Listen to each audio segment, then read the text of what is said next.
Welcome to my channel. ఇంతకుముందు అయితే నేను హెయిర్ గురించి 2 వీడియోలు అయితే పెట్టాను. రెండో వీడియోలో అయితే నేను మొత్తం కంప్లీట్ డీటెయిల్స్ ఇచ్చాను. హెయిర్ ఏ విధంగా ట్రై చేసుకోవాలి, చిట్కాలన్నీ కూడా చెప్పాను. ఆ వీడియో కింద 2, 3 సార్లు అయితే ఆ వీడియో ఇంకొక రెండో వీడియోలో కూడా ఒక సిస్టర్ అయితే అడిగారు, శాలిని గారు మీ హెయిర్ ఏ విధంగా మీరు డ్రై చేసుకుంటారు, టవల్ ఎలా ఏ విధంగా కట్టుకుంటారు తప్పకుండా చూపించండి అని 2, 3 సార్లు అడిగారు. అందుకని ఈ వీడియో చేయాల్సి వస్తుందన్నమాట. కొంచెం టైం అయితే పట్టింది. అడిగి కూడా ఒక నెలన్నర అయిపోయింది. ఈ విధంగా అయితే నేను మొత్తం ఫోల్డ్ చేసేస్తాను. మొత్తం వాటర్ అంతా కూడా డ్రై చేసేసుకోవాలి. మొత్తం పిండేసి ఆ తర్వాత టవల్ అయితే చుట్టుకుంటాను. ఆ తర్వాత 10 మినిట్స్‌కి అదంతా కూడా తడంతా కూడా టవల్‌కి చాలా వరకు పట్టేస్తుంది.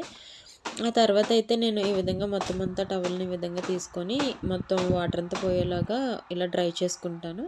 ఆ తర్వాత నేనైతే వేసుకుంటాననమాట.